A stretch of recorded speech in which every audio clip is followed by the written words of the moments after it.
Good evening, everyone. Good evening. Hi. Welcome to City University, and thank you all very much for showing up for our Media for the Masses event tonight. My name is Wouter. I will be chairing the event. I'm one of 3 students who helped organize the event, together with Yukiko, who's sitting right there, and Chelsea, who's standing to welcome some latecomers, hopefully. I'm here on the panel with, from right to left, Dean Ayotte, who is involved with the Bristol Cable, which is a local media co-op in Bristol. Lord Richard Inglewood, who's in the House of Lords, is also the chairman of the CN Group, which is a local media group based in Cumbria.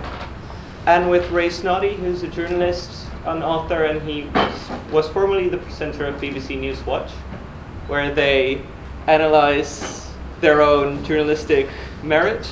I was the outsider. I wasn't part of them. Right. So tonight we'll be discussing some of the different issues that happen when, like in the UK, the media is owned by a very small group of very rich people.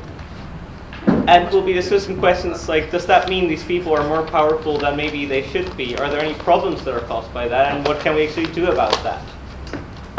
So to start with, each of our panelists will give a short introduction on their side of that argument. So I'd like to start with you, Ray, and just can you tell us something about what you think the effects are of a very concentrated media landscape on journalism? Well, I'm afraid most of what I say tonight will probably not be welcome either to you or the thesis, because I think we've long had a very considerable diversity of views in the United Kingdom, more than probably any other country. Part of that has been because of the great intervention in the marketplace represented by the BBC, and I see a whole range of threats to the media, but the ownership by a couple of billionaires comes fairly low on my list. Here's my list. Will newspapers survive in their current form? Is anybody prepared to finance them and buy them? And I'm afraid I'm not condemning you all as a student and young generation, and I won't make you put your hands up, but I put a couple of rhetorical questions. How many of you have actually paid for a newspaper today? If anybody wants to volunteer, that would be good. Yeah, 2 or 3. That's about, and this is a journalism school, right? How many of you, as legally required, or mostly legally required, have paid for a BBC license fee, or are you watching BBC programs for free on the iPlayer? I denounce the younger generation. Yeah, there's somebody of not quite my vintage saying yes to those things. I'm only making the rhetorical point that there is an idea running in the world that news doesn't cost anything, that media doesn't cost anything, that we can have it all quality, all for free, and it ain't so. And the great demon in the world, of course, is big bad Rupert Murdoch. Just think about who else would have spent fairly recently £700 million in re-equipping News International with the most up-to-date presses. Who else, when his News Corporation shares were getting tanked in the States by investors who wanted to dump newspapers, who else, instead of cutting them adrift, would have set up a new corporation and essentially subsidized loss-making newspapers? There are serious problems, but here's my number one problem: paying for the stream of independent journalism that will investigate serious matters. And if you have to sup with somebody like Rupert Murdoch occasionally to ensure the survival of this medium, then that's a compromise I, for one, mostly prepared to make. Which is not to say he shouldn't be criticised for what he does, or where there is a lack of plurality and diversity. Also, I'm a great, one to mince more. I obviously, how could I not be in favour of plurality of views? But in a way, after the plurality has happened, after a diversity of views have been expressed, and even in a democracy, choices have to be made. Sometime soon we'll have to decide whether Jeremy Corbyn is fit to be the Prime Minister of this country. Much sooner than that, on June the 23rd, we will have to decide whether this society should stay in the European Union or not. These are huge decisions. Now, I will argue against myself for a moment. There is a serious danger that there will be a lack of plurality of views on the European Union, that the vast majority of the newspapers will stir up Brexit, mostly from a position of jingoism, mostly from a position of little Englanders, and mostly from a position, I would argue, and you get the rough approach to the situation, of profound ignorance and short-termism. Now, is it Rupert Murdoch, who is a notorious European skeptic? Is this all been driven by him, the Daily Mail, or is it that my own occupation, let's not call it profession, my own occupation loves stories, loves drama. The European Union is the easiest target to kick to death because of its bureaucracy, its stupidity, and just daft waste of money. Is it overall a good thing? That becomes second in the news judgments. And we see it again in America. All the US networks, guess who they're giving 90% of their coverage to? A total raving idiot called Donald Trump. Are they doing it as some sort of conspiracy against the American people? No, because he's celebrity, he's flash, he's the story. And there's plurality of view, dare I say it, between 17 other Republican candidates, and that's a really serious problem. So before kicking out these billionaires, I just one last sentence.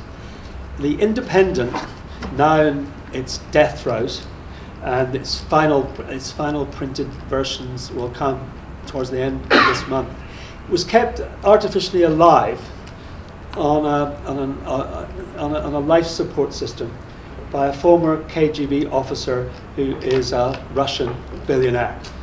So all billionaires are not bad guys.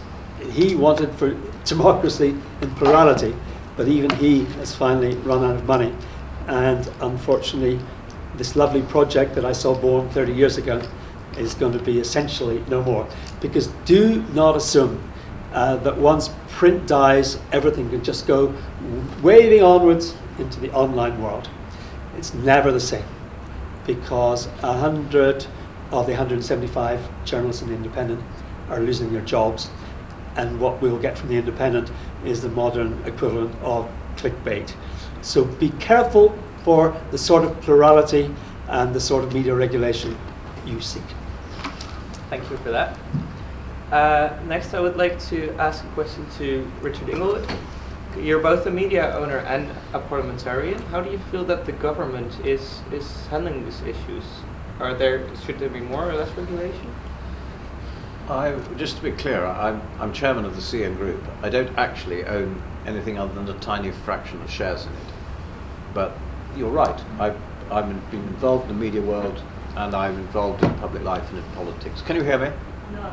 No, right. How do you know? Yeah. Thank you for asking. I just thought I was sounding a bit quiet. At this point in the proceedings, I just want to look at how governments, and for that matter politicians, because the two are slightly different, as I'll explain in a moment, view the media, and how the media views the politicians. Because you would need to be clear about that. It really is a kind of love-hate relationship on both sides, because each needs the other, and it feeds off the other to a significant extent. But at the same time, there are some extraordinary tensions between them. Now, so we start with the government. And the point about the government is it is terribly powerful in the community. An awful lot of what happens on a day-by-day basis goes back to the government. And so if you're involved in news gathering, and for that matter also investigative journalism in a different way, you've got to look at the government and see how you can work with the government to acquire information in stories and comment that you're looking for. That's after all what the readers of newspapers and the viewers of television and the users of social media are interested in finding out. I say you want to distinguish between governments and politicians, because opposition politicians have a role in this kind of curious relationship too, because they want to be the government. And one of the ways, if you're an opposition politician, to become the government is to use the media, directly or indirectly, to rubbish it.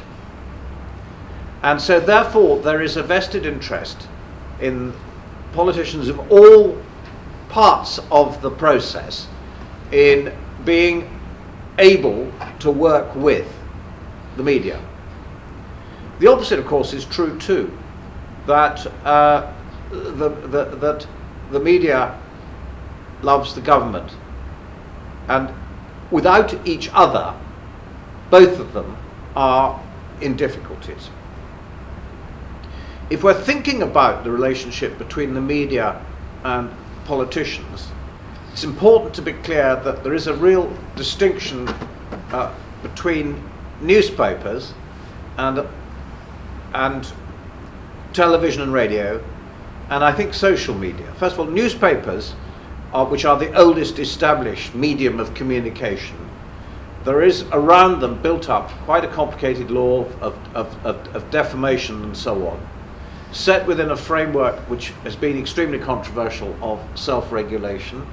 A lot of people say that the media, the self-regulation and the newspapers have been drinking in Last Chance Saloon for a very long time.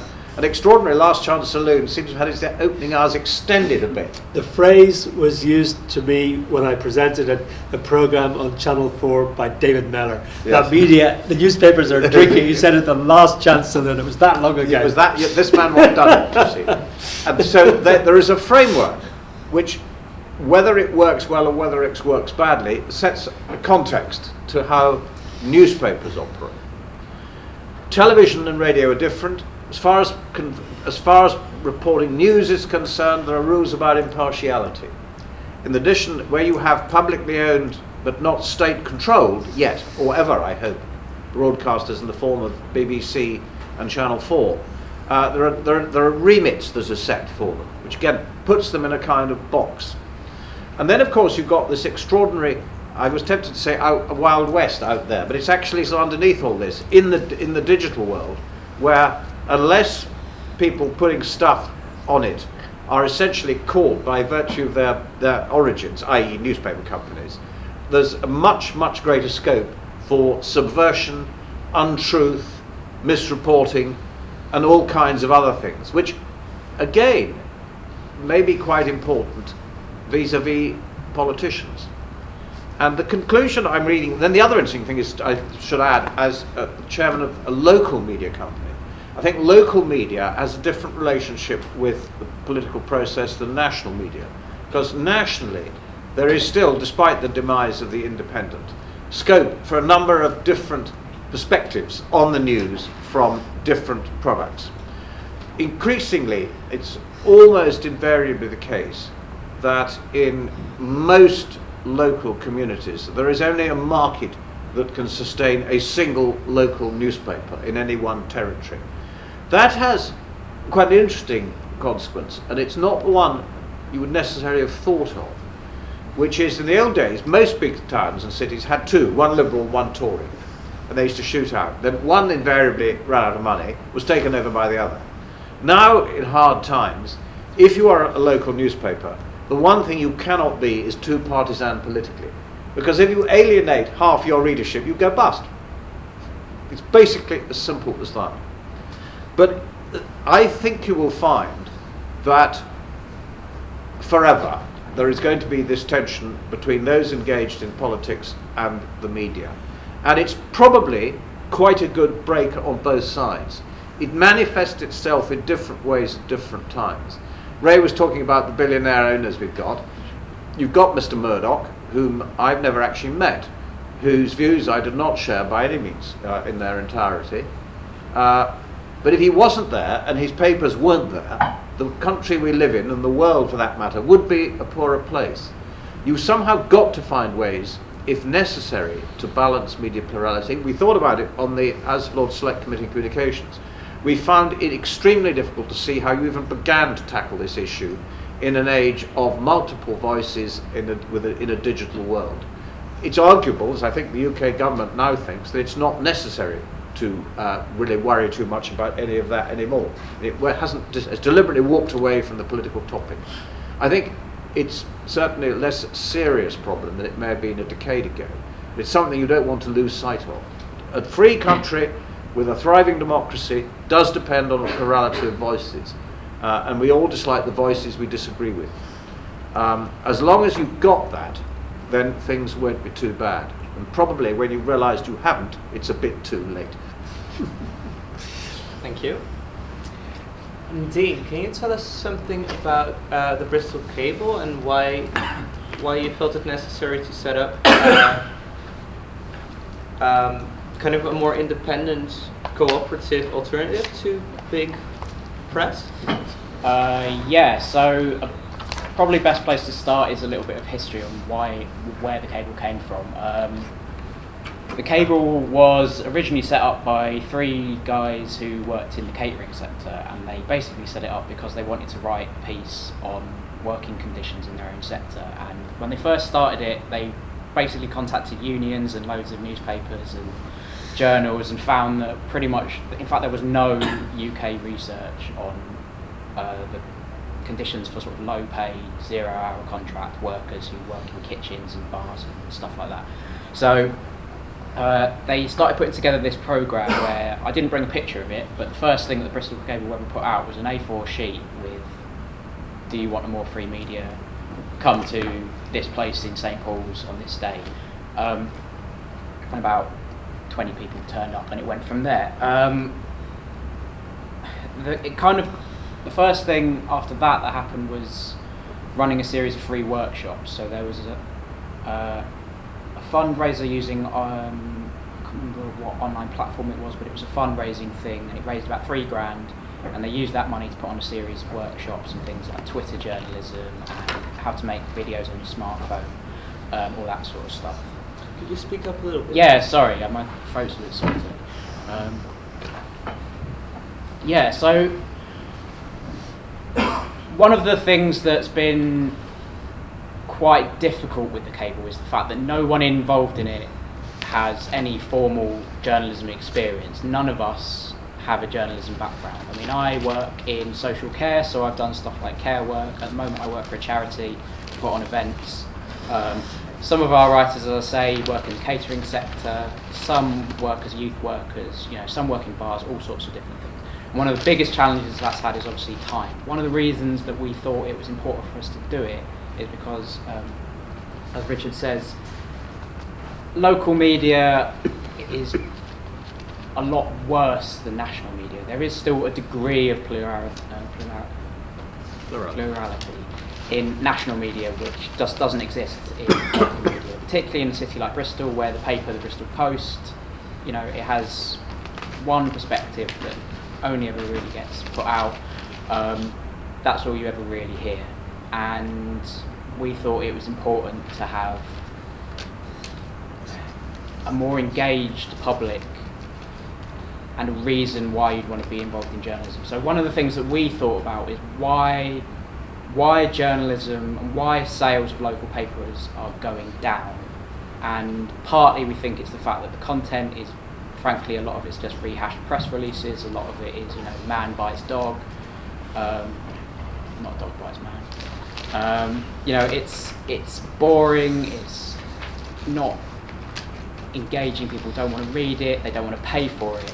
And we were like, well, why would people want to give us money? So as well as using people with membership fees, like the cooperative, to pay for the newspaper, pay for our rental space for our office, we also use that money to put on things like film screenings or training. So we recently had John Harris from The Guardian come to the office with one of his colleagues, and they gave us a workshop in how to do video journalism. So has anyone seen his Anywhere But Westminster series?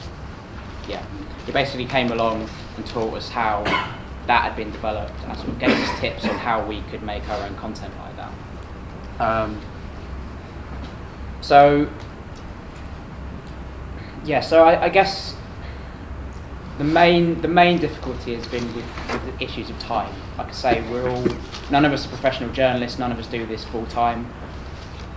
I do everything for the cable voluntarily at the moment. We've just passed our budget at the AGM yesterday, which means that the core team of 20 people are going to be able to start being paid something, but it's literally going to be paying like 40 quid a week to start with. So that's kind of been our biggest problem, really. Yeah. Sorry. Okay. Thank you. You mentioned engagement of the public and getting people interested in actually contributing to journalism in their area, and that's also kind of the next thing I wanted to talk about is how would you get people to be engaged in journalism and in their communities, and with engagement also willing to pay and contribute to that. Yeah, this is for all of you. Do you have some thoughts on that? Yeah, I mean, like I sort of say, one of the things that we've done is to give people more than just a paper that they can pick up, which in our sense means, you know, we'll put on film screenings, and people who are members of the cooperative can come to the film screening for free, whereas someone who isn't a member would have to pay, you know, £5 to come. And what often happens is that people will come for the film and end up signing up as a member. So every event we put on, we sort of gain 30, 40 new people. We're currently 850 members in the co-op. Say the training we also do, we run the training, and if you're a member, you get that for either free or discounted. And it's also just the thing of giving people an avenue to write something. So a lot of people have never written anything for the cable before. They've never written anything for anyone. And they're amateur photographers, they're people who have been knocking around a few ideas for articles in their heads, but they've never been able to find anywhere to put their point of view across, or they've not been able to afford to do a journalism internship or something like that. And so we try to sort of get people who have no experience to submit something, and then we work with them to try and develop it. So someone can send us a draft, and we can then put that to our editorial team and work through it to help develop the idea. So people who otherwise wouldn't feel confident enough to publish something can do so, and it's part of the reason we do that is because we think that it helps really give people that sense of engagement and that sense of diversity. Well, first of all, my congratulations. I've never seen it before. It looks very good. It's a tremendous effort, beautifully laid out, and just great that you're doing such a thing. In a curious way, you're pioneering some of the things that some of the national newspapers themselves are trying to do. The Guardian doesn't have to make a profit and has got quite a bit of financial surplus from the past to rely on. But it's very, very difficult. Its paper circulation goes down. But in a way, echoing what you've done is trying to persuade people to become members, supporters, rather than just purchasers. And equally, the Times gone the different route of subscription. But again, it's trying to create the sense of a club where you get something, you get privileged access to events like the Guardian is doing. So in a way, your pioneering is spot on, and just the sort of things that the bigger newspapers are trying to do when faced with a terrible problem. But I'm not going to hold Richard personally responsible for this. But on my long list, I didn't have time to do my long list of threats to the media. And I've just had another one now to wind him up a bit. I think the current Conservative Party and the current Conservative government is probably as Thatcherite in its instincts as any since M. Thatcher Esquire herself. And unfortunately, there's a culture secretary called John Whittingdale who comes out of that right-wing element of the party. And here we are, God knows, probably one of the most influential media societies and industries in the world. BBC, independent production centre, probably the second after the United States. And to give her due, Margaret Thatcher created that independent production sector through Channel 4. But here they are calling the Director General of the BBC one day in June and saying you're going to take on the cost of the license fees for the over 75s. No discussion, no negotiation. The BBC Director General was told that any mitigation, to use the euphemism, would come in the much later debate over the renewal of the Royal Charter. It was only 4 days later when Lord Tony Hall said, "We have no borrowing capacity. Under this, we'll run out of money.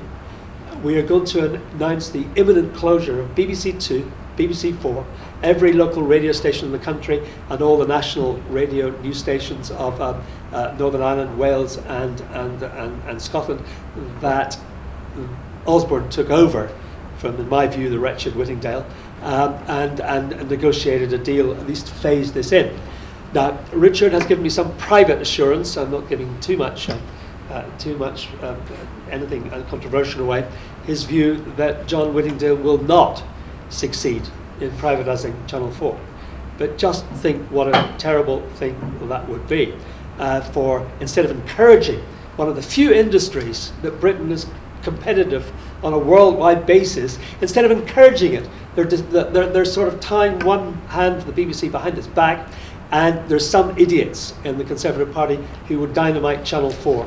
I hope, like Richard Inglewood, that they won't do so. But is that enough? One of the threats, the biggest threats to the media in the UK, is the current state of the Tory Party.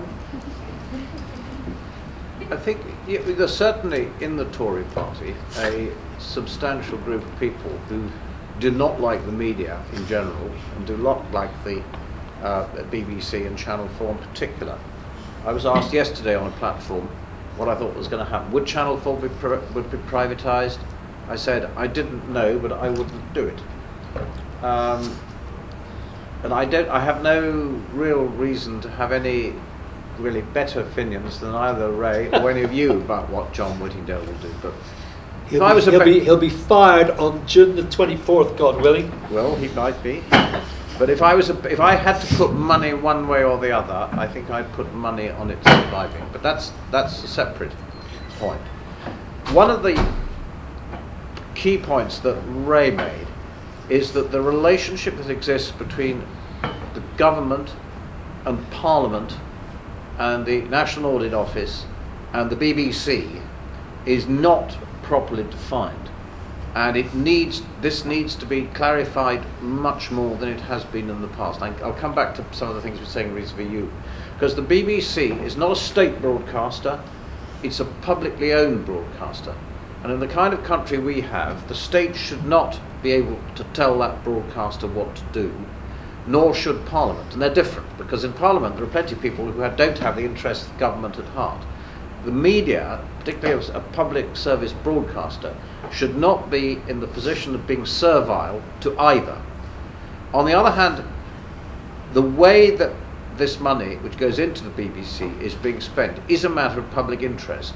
Not so much, in my view, because of the particularity of any content in any programme, but rather the generality of the expenditure. Is it being done responsibly and above board, etc., etc.? And that is a matter which Parliament has an interest in too. Equally, the MPs, while again they should have no business in criticising, it seems to me, the particularity of any programme, I do think have a legitimate entitlement to question, but not to instruct, the BBC about some of the things that are going on. And the debate we've seen going on in this country, well, in my sort of adult political life, since the time I was Minister for Broadcasting, indicates that not merely are the rules in place somewhat opaque, the perceptions of the various proponents who take part in these debates and discussions, which are multifaceted, are different. And one of the things that ought, but no doubt won't, emerge from the next debate about the Charter and Agreement should, in my view, and I think it's arguably the most important thing of all, clarify and put beyond argument some of the character of some of the relationships that should exist in the context of this peculiarly British phenomenon, which has got to us all almost by accident, and which, while it may be despised by many people in Britain, is actually the envy of most of the rest of the world. Can I put that on one side?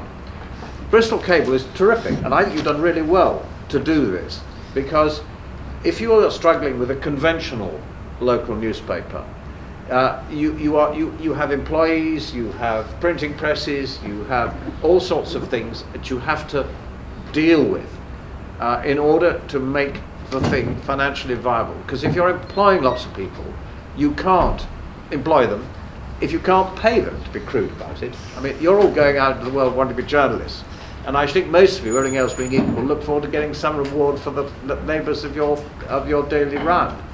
And of course, what you've done, as Ray said, is been astute. It's actually what the other newspapers are doing and have done for some time.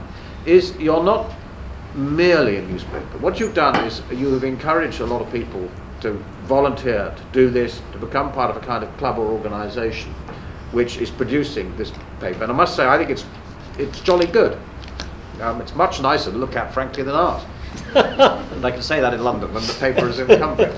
But it's also, I remember going to see the Daily Telegraph 4 or 5 years ago, coming back thinking, well, it's a mail order business with a newspaper attached.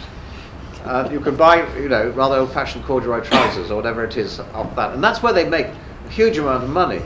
And we are always looking for ways with our papers of how we can monetize what we're doing. We've done readers' travel, for instance. You can take a bus trip from Carlisle either to a concert in Manchester, or you can go to the wine tour in the Moselle Valley, whatever it is. We'll organise it, and of course we don't do it ourselves. We go to a travel agent and we take a cut. That's fair enough. And you've created in a sort of different way, and in a way which, interestingly, I think reflects a lot of the origins of local papers, because the Cumberland News that I chair was originally, there were two. There was the Carlisle Journal that was a Liberal paper, and there was the Cumberland News, which was originally the Cumberland Conservative newspaper. And it happened in this particular city that the Liberal one went down and we took it over. And I described then that we don't have a political perspective as such, save that we try and leave it to the editor to work out what he thinks is best of the best line on issues in the context of the particularity of the locality we live in. But the question I'm interested to know from you is, how old are the people who are doing this work? Are they all your age-ish? No,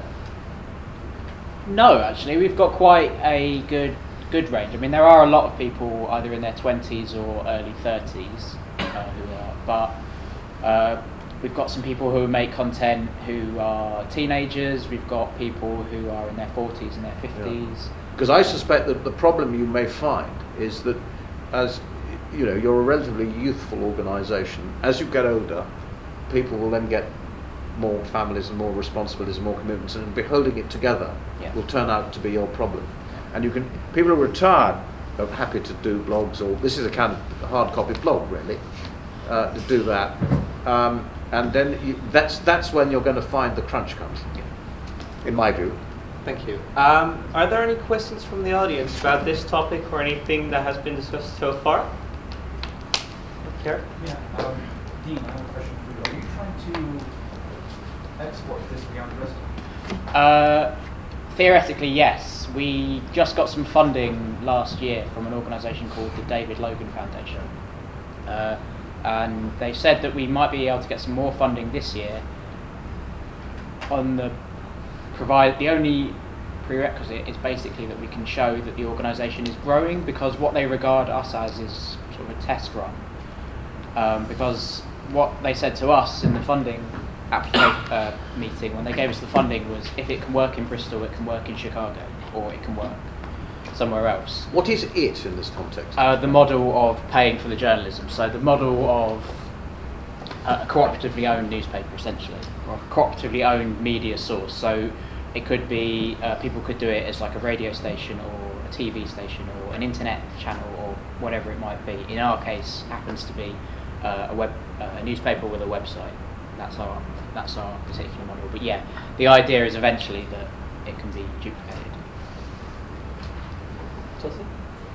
Yeah, and not to be, I think that's a great idea, but do you think that actually scaling up to, say, Chicago or a bigger city would be feasible? I guess I'm asking the panel at large, because if we have trouble getting people just to buy papers on a daily basis, getting people to also support a huge co-op, I think, would be a big jump hurdle. If you say that buying the paper on a daily basis or whatever, rather regular basis, if you're clever, what you do is that they may pay for it in some way towards the newspaper, but what they're actually doing is buying a subscription, as Raymond said, to the club. I remember having a debate with Alan Russ Bridger, and he actually agreed with me at Reuters when I said what the Cumberland News business is selling advertising. The way we do it is by doing journalism. And so you've sometimes got to slightly think out of the box. It's not a very noble thing in itself, selling advertising. But the point about selling the advertising, and the Metro is the obvious example of it, although it's not a paper I have any special regard for, or that one, which is better, is that people will pay because the eyeballs will see it, and one of the reasons the eyeballs go to the advert is because of the content next to it. And then we move from there into the whole question about what is journalism and merits investigative journalism and so on and so forth. So you don't necessarily want to think of this as a straightforward transaction of you give them money and they give you news. It can be more multifaceted. And the really interesting one is increasingly the value of data. I have no idea whether you have lots of data that arrives from what you're doing, but if you look at Tesco's and the Dunnhumby experience, they know so much about an individual but anonymised basis about the people who use the Tesco loyalty card. That's why they then sell that to people who then bombard you with offers and so on. I am told, and it's probably a modern day fairy story, that they know you're pregnant before you know yourself because of the changes in your purchasing habits, which is quite bizarre. And that's the kind of way increasingly you're going to have to monetize those kind of things in order to underpin, for want of a better way of putting it, the journalism product which is being produced. I think you could see a modest scaling up if you can find in nearby cities someone like you, and work together as a cooperative. I mean, I think let's forget Chicago just for the time being, but if maybe expand to Bath and somewhere you can go and move out from your heartland. I mean, that would be a very good idea. But on data, there's more data available, but there's there's problems with data. Yes. We've got leaving aside the privacy issue. We've got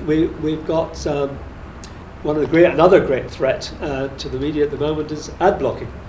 People using technology to block advertising, and apparently one of the get out of jail cards for newspapers is to transmit their news via mobile as well as online. And of course, these characters have come up with technology that allows you to block the ads. And one kind thing I can say about John Whittingdale, he recently called these people racketeers, because what they do is they set up what they call whitelisting. So they will let your ads, your publisher's ads through in return for paying money, actual bribe. Something's got to be done about this. Otherwise, again, it's mostly young men, I'm told. Young men think they can have their news for free, not only not paying for it, but not even watching the ads which pay for it. This cannot continue in the long term. The other thing about data and the mining of data is of course that people are selling ads all around the internet, and the ads are as near worthless as makes no difference. A video hit is described as 0.5 of a second. You're registered as having seen something. Has no impact at all compared with a newspaper where people read on average for 25, 30 minutes. And then, of course, other clever people have created robots to set up advertising. So it's not even a human being watching for 0.5 minutes. It's actually a robot. And young people in advertising are selling this stuff. I mean, it's an absolute con, and it's undermining the real media. So, to my list of threats to the media, there's a couple more for it. It's all extremely frightening from Yeah. the perspective of a traditional media company. We do electronic stuff, we do stuff with websites, etc., etc. But if you're in the game, and you all want to be in the game, you've got to be absolutely clear-headed about what is going on, because if you don't, you're going to be in trouble. I mean, it seems to me, from various things I've heard, that one of the ways in which local news is going to be transmitted is through very extensively. Is going to be via social media, because it's a lot of people. If you can get into people's social media, you then find things automatically forwarded to their friends, and then the algorithm works out that if people like A, B, and C are interested in this, then people like E, F, and G will also be interested in it. It's automatically forwarded, and then the implications of ad blocking coming in there, and of course, the whole thing is incredibly it's both incredibly complicated, potentially, and what is more, nobody, frankly, has a clue how it's going to pan out. This is true, and to add, need I keep on adding problems to the funding of traditional media? Multi-global players like Amazon and Google, who don't pay their proper taxes, there's another problem. There are other people find it difficult to compete against them, those who do pay their proper taxes. We're already kind of drifting into this subject, but my next question was about online journalism and kind of the rise of journalism on the web. But kind of bringing it back to the media power, because everyone is able to create a blog. It doesn't cost you any money. It doesn't require any kind of, it doesn't have any prerequisites to get your opinion out there. And you could say that helps level the playing field, because you're no longer tied to the opinion of a newspaper that has an owner and an agenda and kind of a certain few. But also it could create so-called echo chambers, where it's even easier to only read opinions of people you agree with and completely ignore everyone who has another type of opinion. So which of these effects do you think are strongest, and how can we kind of strike a balance there? Yeah, I mean, I think sort of go slightly in the other direction from the other two panelists. I think there's a huge amount of opportunity online. I think we're in a kind of strange transitory period at the moment, where we're sort of still got one foot in print journalism and one foot online, and I don't think quite a lot of big print journals and newspapers actually know how to deal with online. They're kind of terrified of it, basically. They think it's going to be the end of everything. But I think it also gives an opportunity to other people to do something that could not be done before. So I think of, for example, a journalist called Anthony Lowenstein, who is an investigative journalist from Australia. He does a lot of freelance stuff for The Guardian and other sort of places like that. But the main way he funds his work is by writing on a blog, and he has does everyone know what Patreon is? It's like a thing that, you can pay someone a certain amount of money in exchange for, it's like an ongoing Kickstarter, basically. And he makes most of his money every month through people subscribing directly to him as a journalist because they like his work, giving him money, and then that gives him the cash to be able to go off to, he's been doing a lot of work in places like Haiti and Afghanistan, Papua New Guinea and all that kind of stuff. So he goes to various parts of the world and writes for his blog and also for newspapers, and most of that money that he makes comes from something like Patreon. Likewise, it also helps really diversify media. I mean, there's a lot of stuff, people write about how BME communities are very badly represented in the media, and people will come out, or in the arts in general. So you get sort of Lenny Henry will come out and he'll do a speech at BAFTA, and he'll talk about how BME people have very low representation on television, in the media, more widely, and what he thinks needs to be done about it. But then you've also got organisations like Media Diversified, or an online magazine that was started by a Bristol University student called Galdem, which is basically a bunch of women, people of colour, basically just went, right, we're sick of how undiverse the media is, so what we're going to do is we're going to set up our own magazine and we're just going to do it. And again, they get all of their money through subscriptions, and this is not necessarily an endorsement of what they're writing. You know, I don't necessarily like or read everything they do, but it's the thing that online platform really does give that opportunity that just wasn't there before. So there are problems and there are opportunities closing down, but there are also other opportunities opening up. On the topic of it being an echo chamber, yep, it can be, certainly. I think if we can learn one thing from the last election is that reading what people say on Twitter doesn't necessarily translate into a result at a general election. You know, if you read Twitter all the time, what was going to happen, Ed Miliband would be Prime Minister, and he's not. But I would also say that to a certain extent, a lot of mainstream media can also be a bit of an echo chamber. And I think, you know, people come from very particular backgrounds, and, you know, fine, those people should be writing newspapers as well, they should be writing articles, whatever. But I personally, you know, I live in a situation where in my personal life I struggle with things like paying rent. I have quite low wages, haven't had a pay rise for a long time, struggle with paying rent, cost of living is going up. I can't think of a single journalist, well maybe a couple, who have any idea what that might be like, because they're all sort of fairly well off homeowners basically, which again, you know, fine, people like that should have every right to write newspapers and there should be representation, but I find it, you know, you read a lot of stuff and it's, you know, like a lot of the content that gets written at the moment about the American primary debates and elections, there seems to be no ability to understand where someone like Donald Trump is coming from or where someone like Bernie Sanders is coming from. You don't necessarily need to like or agree with those people, but you read, you know, The Guardian or The Independent, and you read some of it, and some of the articles are okay, but most articles are just, it's just baffling. They can't even begin to understand where something like that comes from. And I think in a lot of ways it becomes an echo chamber all of itself, you know. Not necessarily, but I think online content gets a lot of flack for being an echo chamber, and I think sometimes we need to look at print journalism as well for doing the same thing. Richard, what do you think? Yes, well, I mean, I think if you to go back to something that Ray said at the outset, if you look at the perspective on the European Union, the Daily Mail, the Daily Telegraph, and the Daily Express, if that isn't an echo chamber, I don't know what is.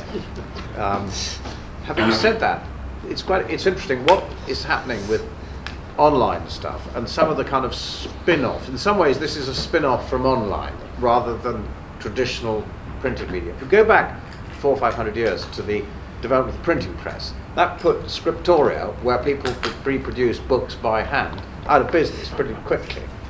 And over time, electronic delivery in one form or another is going to have a long-term change on the way in which information is transmitted. That's doesn't matter if it's good or bad, it's going to happen. And in our newspaper, if you work out what it costs to produce a local paper, something between 30 and 40% of the total cost represents the paper, the ink, and the distribution. And if you can cut that out, which you can online, then provided people are happy having it, and that's a big issue, it obviously is a very major change. And I'm 63, I think I am. And, you know, I was quite a lot older than you are, most of you here now, when all this new stuff started. And it's quite a thing to get your mind right. My children, indeed my son, did a digital journalism course here. You know, that's second nature. Is he employed as a journalist? No, he's not. He's becoming a lawyer, which is even worse. No, he worked as a journalist for 18 months. That, I fear, could be the future of the occupation. 18 months and then do something else. Yeah, but there were other reasons why he changed it instead. It wasn't merely that. But I think it's great that these new technologies are enabling these developments to take place, and that's good. I suspect it's going to have the effect of being permanent revolution as the technologies adapt and evolve for quite some time yet. And if it's not me setting up, betting the farm on a particular project, that's great. And I mean, I'm full of admiration for what you and your equivalents are doing, because you're on the cutting edge, exploring of how things will work. And you may be very successful at the end of the day, or it may all fall flat. I can't. But can I ask one intriguing question? Why you went straight into print when your costs would have been so much less just to do it as a website? Basically, I think the idea was that we wanted to appeal to as many people in Bristol as possible. So a lot of stuff we do is online. So it's kind of a bit of a weird thing to call it a newspaper because it only comes out quarterly. So it's more of a magazine. We just print on this paper because it's really cheap. But it's not the cheapest. No, no. Not But, unless you're buying it off the back of a lorry.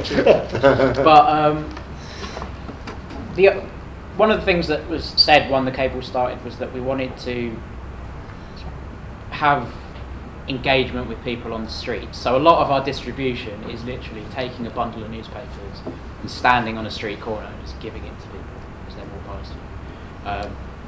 And most of the time they tell you to go away, but sometimes they take it, and it's like, or you have, distribution in pubs and cafes and that sort of thing. So we wanted to have something that, and most of our members, I mean, we get a lot of members from events, but most of our members. When you say members from events, what do you mean? Well, when we put an event and people come to the event Right. and sign up. But most of our members still come from people emailing us and saying, "Oh, I saw a copy of the paper in hairdressers or a chip shop or the pub." But do they in a solicitor's waiting room? I don't think we do. No. No, that's what I wonder. But that's what you've got to crack. Yeah. Very, very, very, very briefly, and the reason I asked my question, and in a sense you came up mostly with the answer, I thought that even someone from your generation thought that print would make more of an impact than the endless diversity of information in the endless web. I take a slightly more optimistic view about print even than Richard here. Times have been really, really tough, but I sense that finally a point of stabilization has been reached. McKinsey did a study in January saying that they thought that most of the people who had given up buying print newspapers had done so, and that the terribly calamitous fall in circulations was starting to bottom out. There's circumstantial evidence for print that book sales, old-fashioned book sales in print, are starting to take off nicely, and Kindle, maybe everyone's got one, but I don't know what you do with yours. I mean, I've got one, but I only take it on holiday. I prefer to buy and read books, and I think a lot of people, as far as books are concerned, magazine circulations have stabilized a bit as well. So the conundrum has been that 80% of the revenue of newspapers, sorry, I'm talking about national, but I'm sure local's not so different. I echo the underlying point you're making. Yes, 80% of the revenues have come from declining print sales. And I think, in a curious way, while newspapers had to embrace the new, had to go online, it would have been suicidal not to, that they put rather too much emphasis into giving their information away free on the web when 80% of their revenue comes from advertising in print, and they should have been putting rather more effort into promoting their print. I think the balance is, we're in a process, transition of course, but I think there's been a process of rebalancing in which I would argue that newspapers will not, printed newspapers, unless they're very, very stupid managers, will not fade away. It's certainly in the experience that I've had, there is that the view is now that there is a long-term future for the printed newspaper, but it may be a slightly different beast from the one that we've seen hitherto. Sorry, I'd agree to that, of course. Can we take some questions from the audience? Patrick? Yeah, I just wondered what you thought about the idea that maybe this kind of the death of journalism, print journalism, etc., was a question of age of the readership. The youth mainly get their news online through their phones, tablets, etc., and it is generally the over 45s buying papers. And the levelling off that you mentioned a minute ago, Raymond, you know, is there going to be another drop in 20 years when the baby boomers, etc.? The answer is I don't. The answer is I absolutely don't know. I hope there isn't, because there's a lot of scientific evidence to show that, guess what, when you read something on a printed page, you retain much more of it than flicking through a computer screen, and really is a lot of the reading online is simply that, just flicking through rather than concentrating. A sort of seminal event in this argument. I was there when he said it.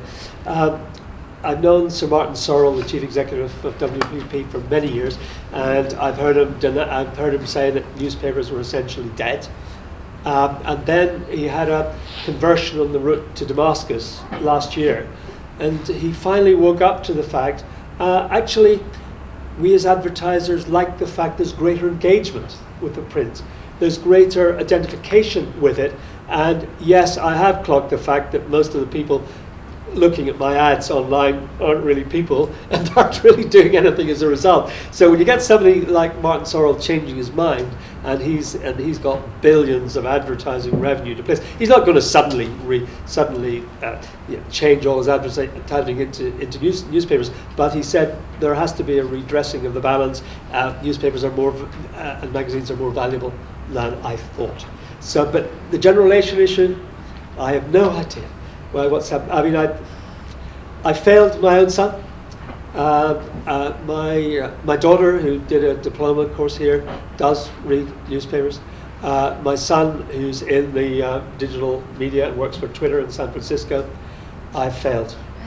I have failed. I mean, he's just all over the place. And I've told him so many times, paraphrasing a former US Secretary of State, for you it's the unknowns. You're expert at searching out what you need to know, but you don't know what you don't need to know, and you can't come across the wonderful serendipity of opening the Times and finding out something really interesting from around the world that you would have never searched for, and you're really glad you now know. Another question in the back? I'm really interested because we've talked about how the press is changing, and Dean, you talked about how many more different sort of media companies have started out, and there are more voices now, so we can hear from different voices. But I'm wondering if some members of the panel are concerned about how this has affected our society, or will affect our society, in terms of lacking the authoritative voice of order that sometimes, you know, the public do need in times of uncertainty.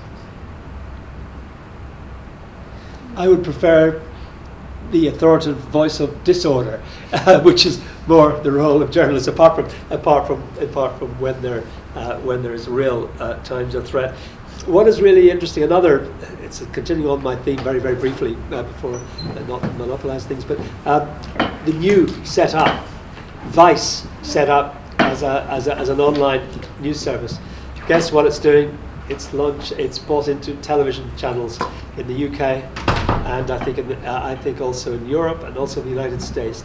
There are rumours that Amazon is, guess what, thinking of buying a cable network in the States. So the new feel the need to absorb the traditional media, and of course some of the founders of these organisations have bought the Washington Post, and it's really, really interesting that in the old days builders bought building and construction people bought the Daily Express. Now it's the digital media folks buying into the traditional media. So there is a whole cycle here going around in the most interesting way. So that's right. I mean, nothing is forever.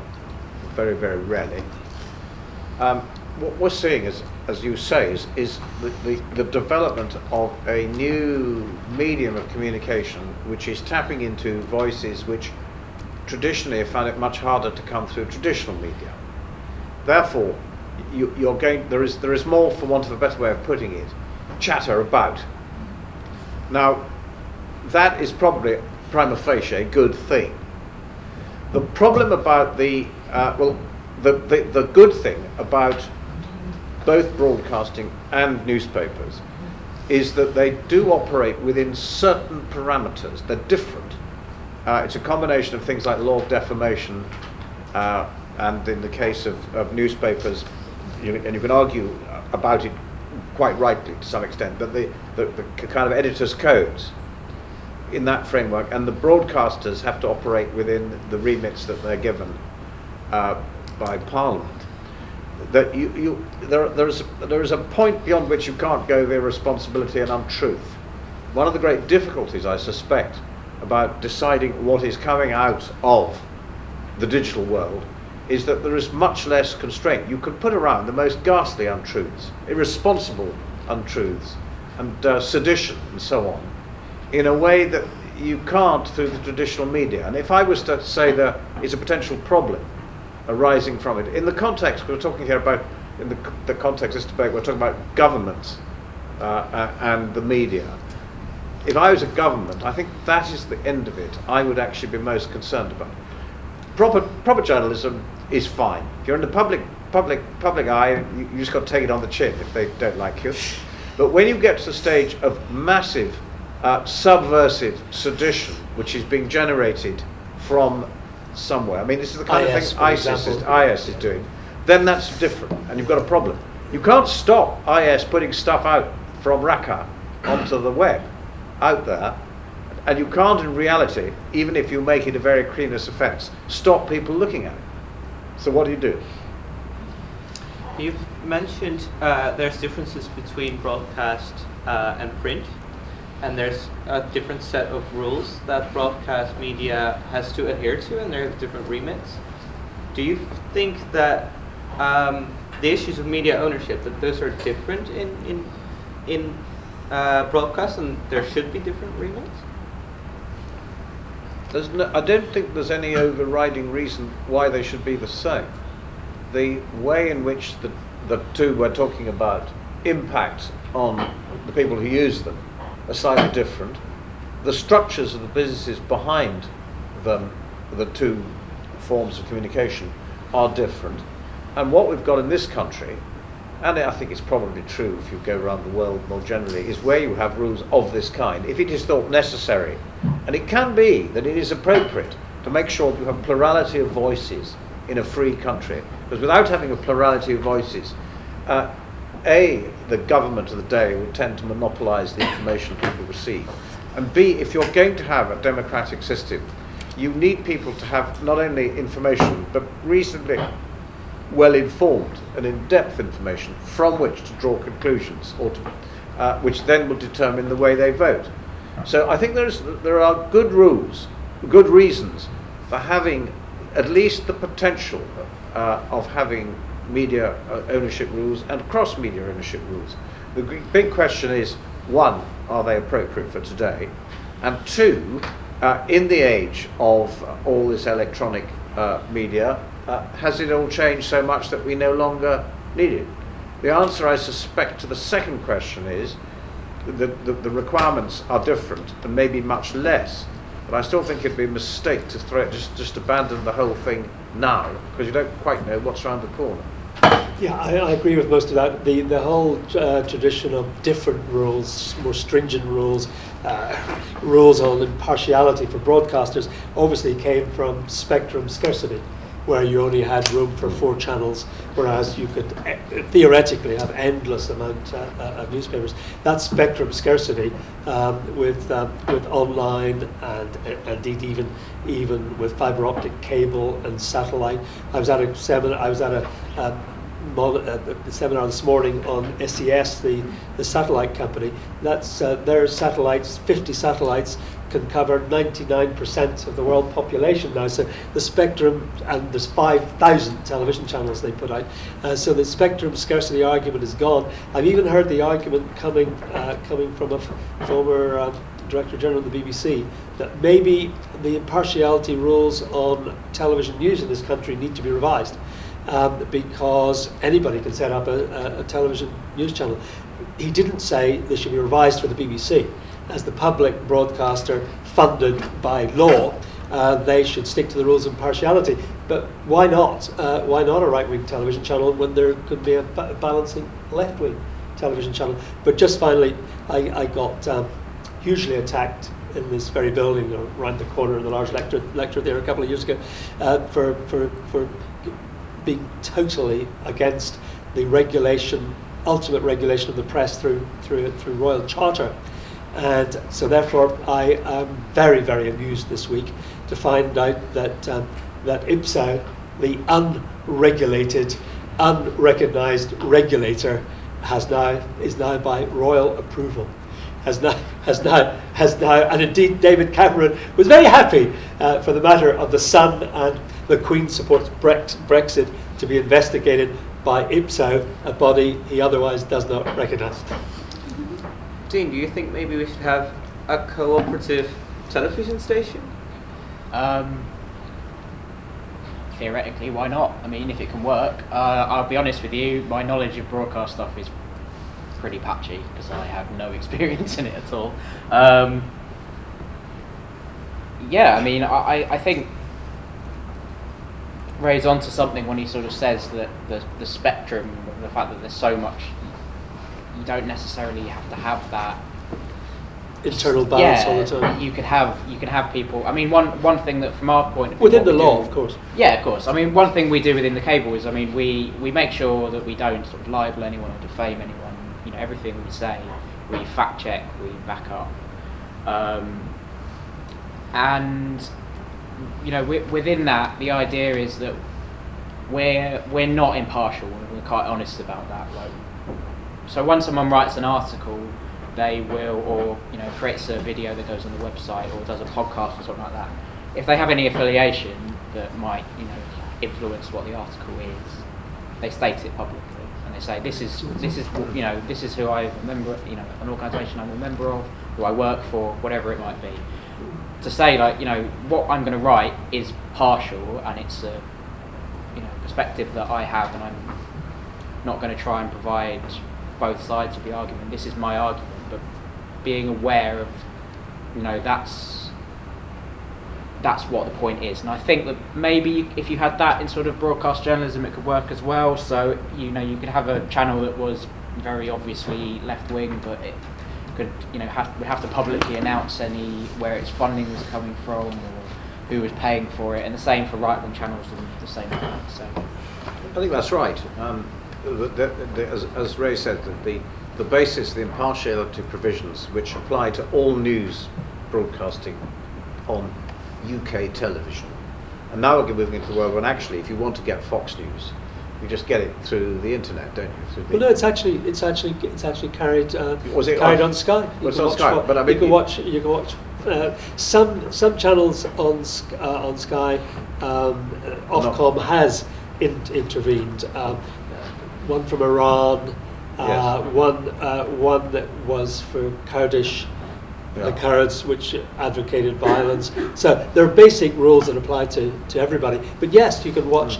Should you want to do so, and I wouldn't advise it. You can watch Fox News 24 hours a day in this country if you want to. I mean, the interesting thing is that on the whole, they don't seem to resonate terribly with the British public. Maybe because the material you get off the newspapers is sufficient in that sort of partisan way.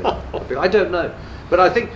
The Ray's right. When you get masses and masses of channels on because the spectrum can be used so much more efficiently, as more is available, then I think it's worth having the BBC and one or two other channels like it that do have rigid standards of impartiality there, because it's a kind of benchmark available to everybody against which they can assess the other material that they see.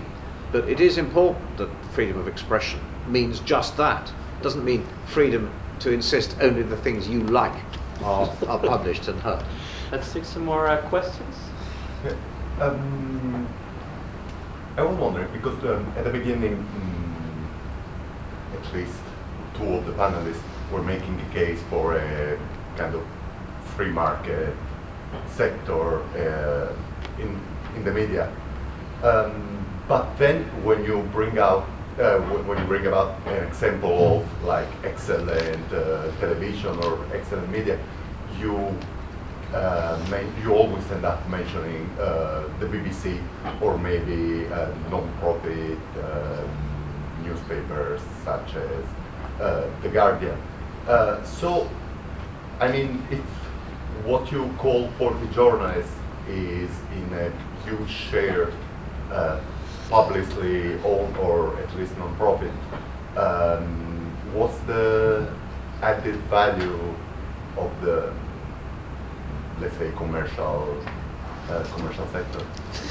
I think I was saying something slightly different in that I was clearly differentiating, I hope, between newspapers with a long tradition of raucous free market competition, and no other country in the world, as far as I know, has got 10 national dailies. Partly it's the geography of this country. From the 19th century, you could reach every bit of the country by train and deliver. So you've got all these competing newspapers. So that everybody can choose a newspaper that more or less, the echo chamber, if you like again, that fits more or less their view of the world. And the view of the world of the Guardian is terribly different from the view of the world of the Daily Express reader. I was saying that for newspapers, but wholly supporting the notion of a public service broadcaster paid by all of us, and indeed roundly condemned the party of Lord Inglewood here for the damage they've done to the BBC and the damage they might yet do to a not-for-profit Channel 4. Though I'm a bit reassured by by Lord Inglewood's judgment, not his knowledge, that this will, actually it's my judgment too, that it won't happen. It's just too small for the Chancellor of the Exchequer to get into such a row when he's got so many other rather more important things to deal with. But sorry, I wasn't saying let the free market rip, absolutely not. But free market mostly indeed for newspapers, because there hasn't been. But even the Guardian is a not-for-profit, Guardian and Observer, but mostly newspapers have been free market, and that sort of diversity of opinion has been to the benefit of society. My underlying worry is that the means of funding independent journalism will be undermined by the greater structural changes of the internet. That's right, but if we go back to the market, traditionally the people who newspapers were owned by billionaires because they're very expensive to buy, because they made money. Yes. Of late, it's become less the case.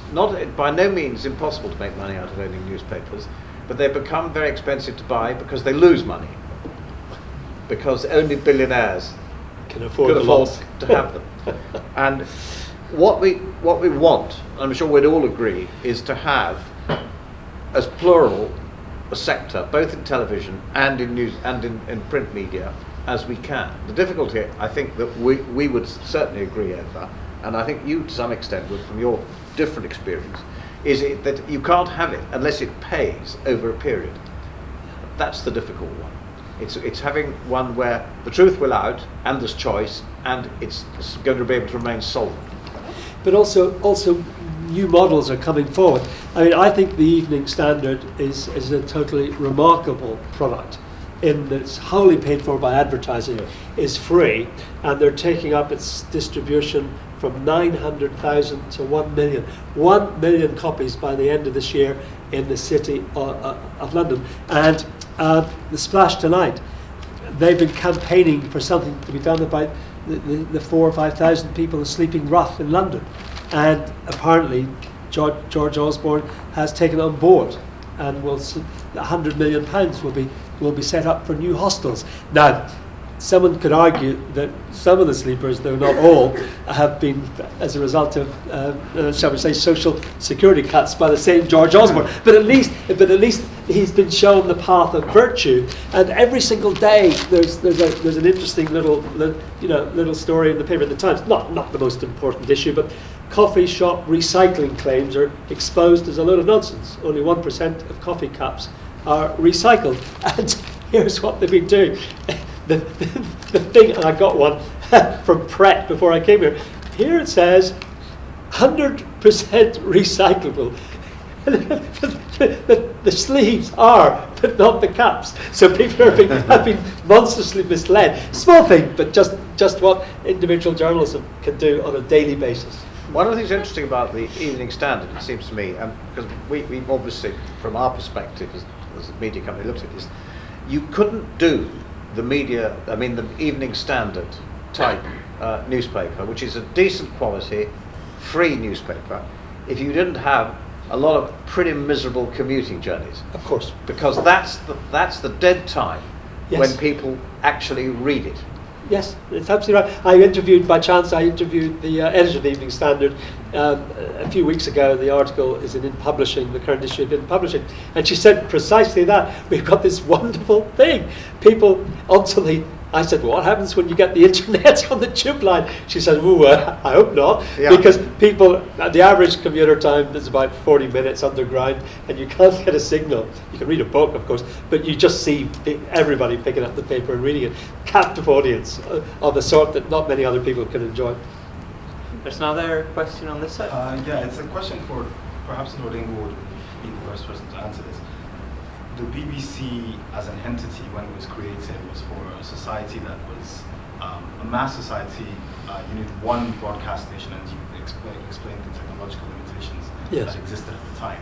But in a society where people can create their own newspapers, is there not something to be thought about how the government should be supporting media plurality at a lower level, particularly in local areas? You mean local TV? Yeah, not local TV only, but also newspapers, in the sense that you'll get a lot of, I think national newspapers and nationals will always be, the national level will be fine, but at the local level there are a lot of communities that will always be underserved, and in a way where you need investigative journalism, where you need things to be explored in terms of corruption and local authorities, you won't get that if you don't have a robust sector that's supported in some way. And the interesting question is how the government needs to start thinking about how to support that kind of journalism, what these guys are doing, but in a way that doesn't obviously compromise them. That's the very difficult one, and various ideas have been floated to support local media, which, as a generalisation, and certainly was true of my business, we didn't want to touch with a barge pole, because you don't take the government shilling, you're compromised. And what is interesting to me is that actually things are happening. Was somewhere in Wales, that Merthyr Tydfil, I think in Ilkeston, they didn't have proper local papers, but actually things emerge. There's one called the Bristol Cable. You may have heard of it. This I think you do investigative stuff, don't you? Yes, we do. The nature abhors a vacuum, and my guess, and I can't put it further than that, is that because nature abhors a vacuum, people like him and his friends will step into voids that have been created. But don't you think that the government could do more in terms of supporting that voluntary activity? Well, if it's going to, it does support charities and co-ops and things in various ways, but it's got to be done at arm's length. The last thing you want is the government getting its sticky claws onto the press, because when that happens, you're starting down the road to ruin. We are in total agreement. Does the Bristol Cable receive any government subsidies or support? None at all. I think we probably would be quite reluctant to take it. Do you take? Are you a charity behind it? How's your taxation? We are a community interest company, which is So you may not pay as much tax as other people, but that applies to all sorts of other community interest companies. Yeah. So it's not restricted to the media, and I think that's the way you should look at it. There are things that the government may want to promote, types of ownership, if they do, and then they'll get the benefit that way. But once the government starts getting close to the media, we're in trouble. Yeah. I think I should probably table my opinions, but we can have a discussion about it. Not just in trouble, but when they do intervene, it's usually with massive incompetence. Former Culture Secretary Jeremy Hunt had got a bee in his bonnet about local television. He saw the American cities like Alabama, and they all had their powerful local television, and he thought, why can't we have such a thing here? And the answer is it's a much more crowded. You just think of the Midlands and conglomerates, cities in the north are only a few miles away from each other. However, he would not take any sense or reason from anyone, so he pushed ahead. And there's now, I think, 30 of these local television stations. Try London Live. Try London Live to see what they've done is they do 1 hour of local news, and they've just bought in cheap television programs to run them out. And the downside, you think, well, why not? The downside is that 40 million has been taken out of the license fee of the BBC to pay for this, including 15 million to buy stories from these television stations, none of which, to my knowledge, are usable. So somebody has to be employed in the BBC to take the stories in and file them. And luckily... What Jeremy Hunt didn't realise, apparently, was that in America they don't have ITV. that meant that there was a kind of gap in the market, which ITV, in terms of generating advertising revenues. Yes. As you've seen from his relationship with junior doctors, he's moved on to greater triumphs. On the subject of local media, Richard, you've brought this up before, but in many places, local media has a total or near monopoly. In most areas, there's only one local paper surfing it, and even in London, the Evening Standard is the only, to my knowledge, the only newspaper that serves all of London, but just all of London. And of course, it has a lot of coverage from national newspapers, kind of balancing it. But in other places, that might not be the case. Dean, do you think that was one of the reasons to set up the Bristol Cable, to kind of balance whatever other paper there was? Yeah, the paper in Bristol is called the Bristol Post, which is the main two things it seems to write about are getting rid of St Paul's Carnival, and then once St Paul's Carnival gets cancelled, complaining that St Paul's Carnival has been cancelled. That seems to be their main two stories. And yeah, Bristol's a strange one because we've got a city paper and there's like a regional paper. So we've got the Bristol Post, which is Bristol, and then there's the Western Daily Press, I think it's called, which is kind of more of a regional thing. So it does Bristol as well, but also surrounding areas. So it's not quite a monopoly in Bristol.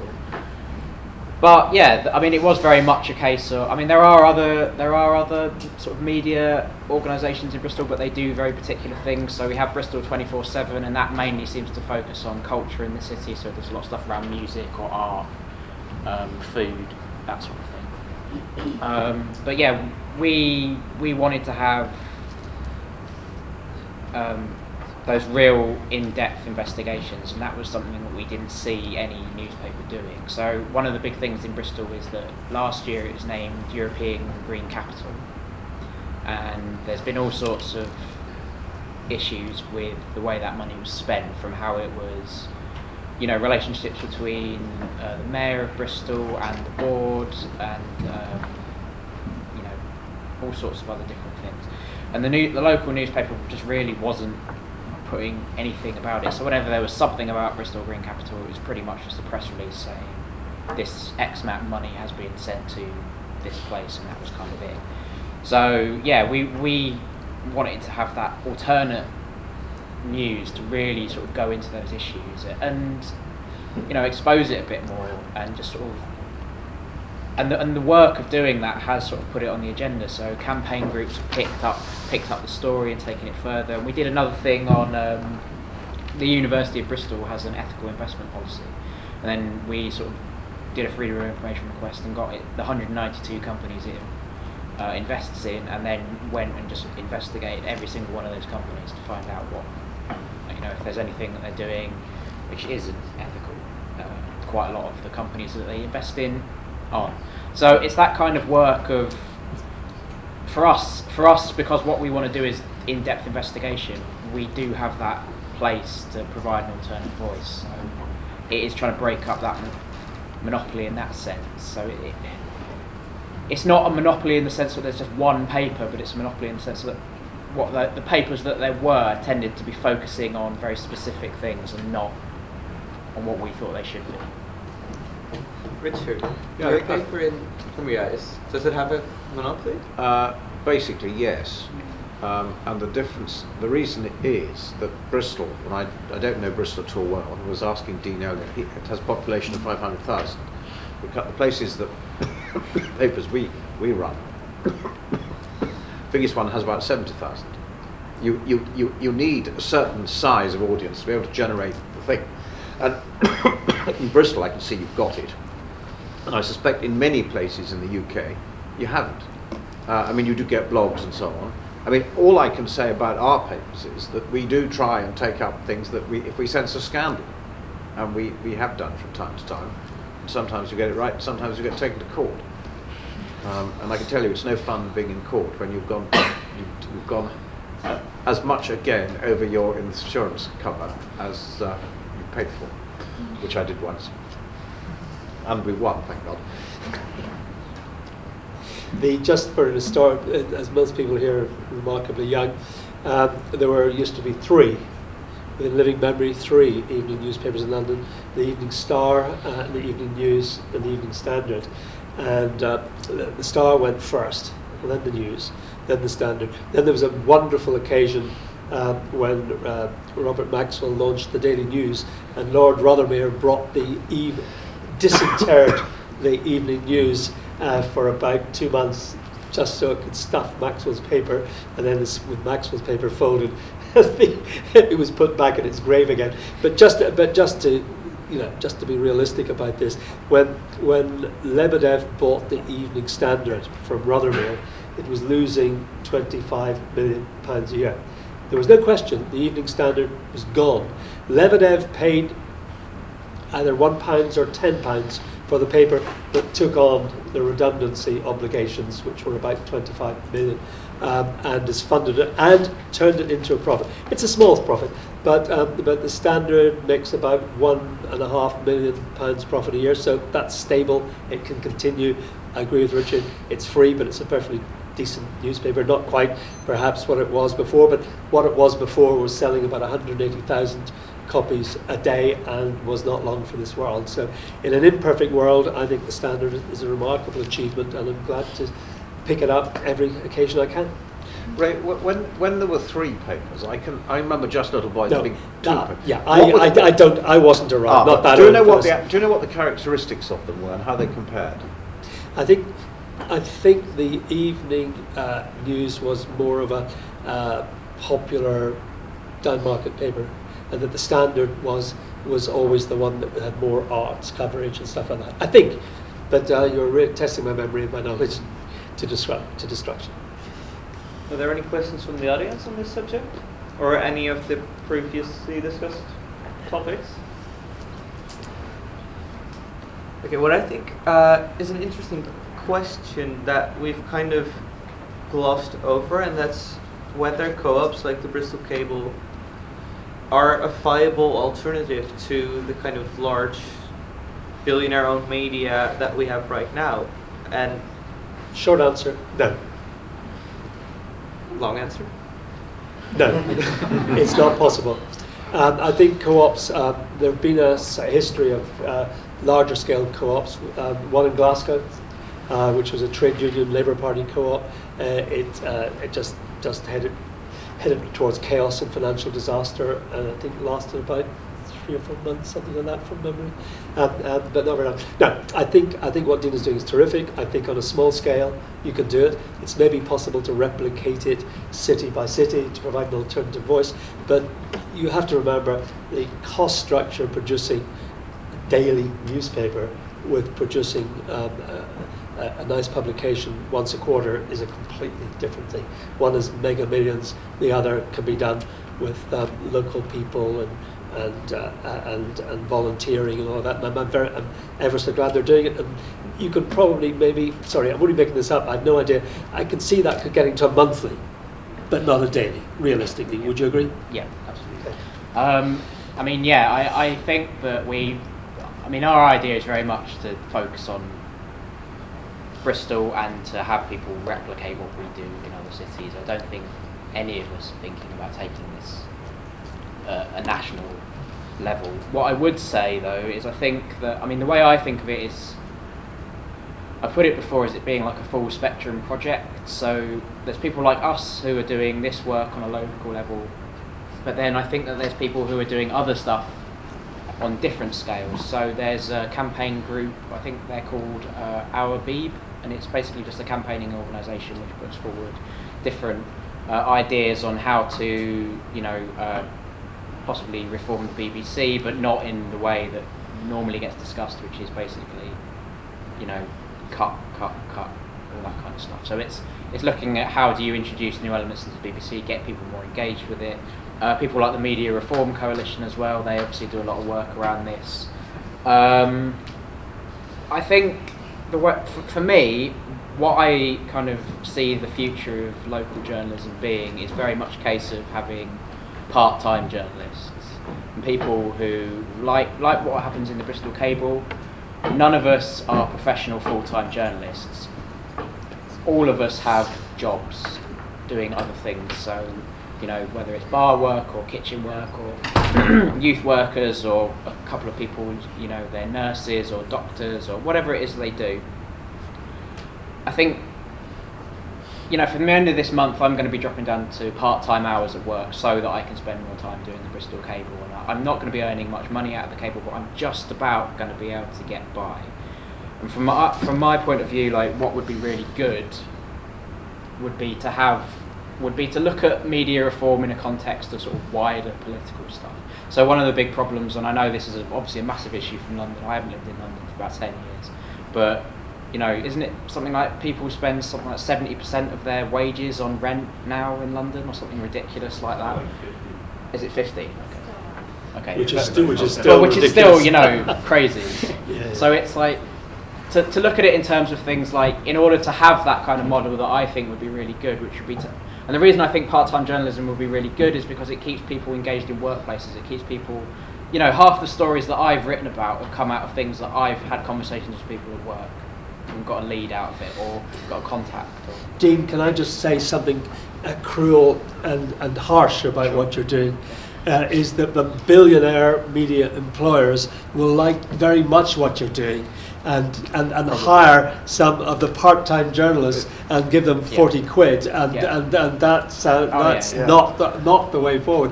One of the major problems freelancers face is being asked to write 1,000 words for nothing.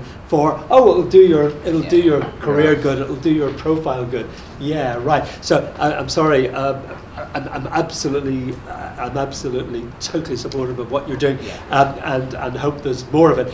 But I think in the larger world, the international world, there's got to be something called a professional journalist who's paid full time for what they do. Otherwise, it's extraordinarily serious. It shouldn't become for everybody a part-time interest. I think from my point of view, I was more discussing it on sort of I know you level. and I'm just joking. Yeah. But I'm worried that I was what you're worried doing about these people. Yeah, that's exactly right. And I'm just worried that what you're doing, entirely worthy as it is, could be exploited by people more cynical than you. That's great. I mean, I agree with what you just said, Raymond, because on a local level, that's still not an ideal model. I mean, if you look at local papers, the Essex Chronicle is weekly. There's about 10 or 15 journalists who work there. If they were asked to do that part-time, it's not a workable model. There's no way you'd get 10 articles out, properly researched, properly done, to the extent. But it's not your fault. I think I think it just depends what you're trying to do.